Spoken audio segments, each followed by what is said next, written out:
So first things first is you want to boil a large saucepan of water. I've got 9 eggs here, they were just what I had left out of the carton.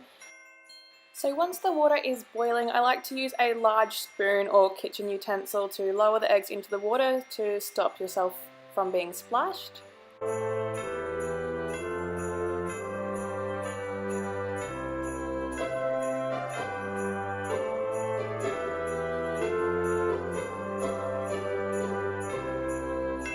One of my eggs had a crack in it, so I just removed that one, and so now I've got my 8 eggs boiling away. I boiled them for about 15 minutes, but you could probably take them out after 12 to 14 minutes.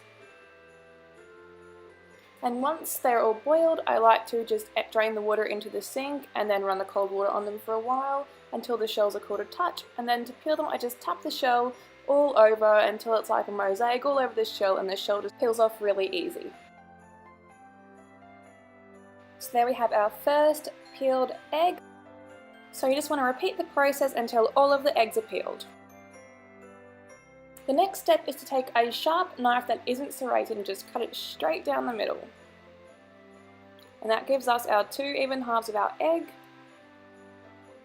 So I'm just repeating this for the remainder of the eggs. If yolk gets on the blade, just give it a wipe over, just to avoid the yolk being where it shouldn't be.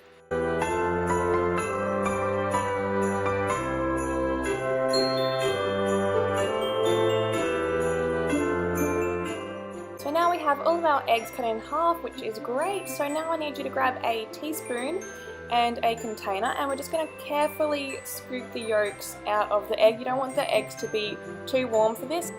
Eggs will be fragile the more warm they are. And we just do this for the remainder of the eggs.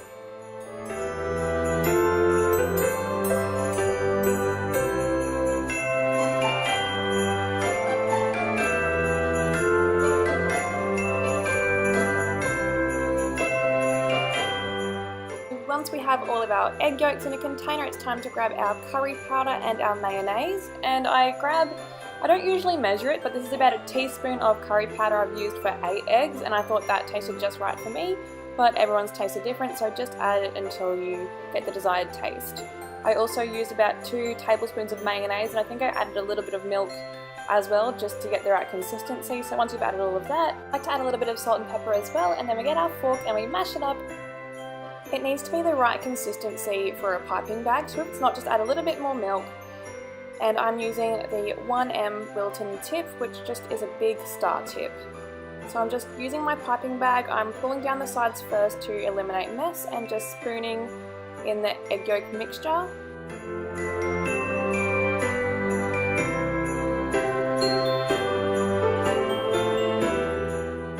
Once all of the mixture is in the bag, you can pull the sides up, and then I try to get all the air out of it first before I twist it.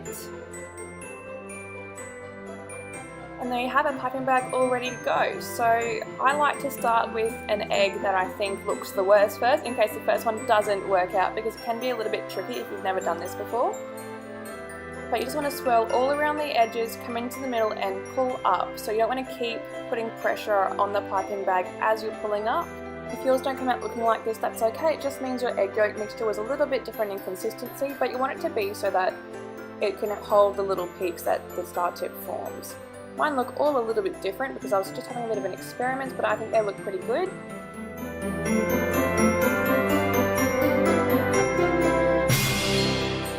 Another thing to do is to add a little bit of garnish. I like to use paprika, or in this case I'm just using a little bit of curry powder that I had there. You can also add a couple of chopped chives or shallots. So there we have it, guys. That is my easy curried egg recipe. I hope you enjoyed it.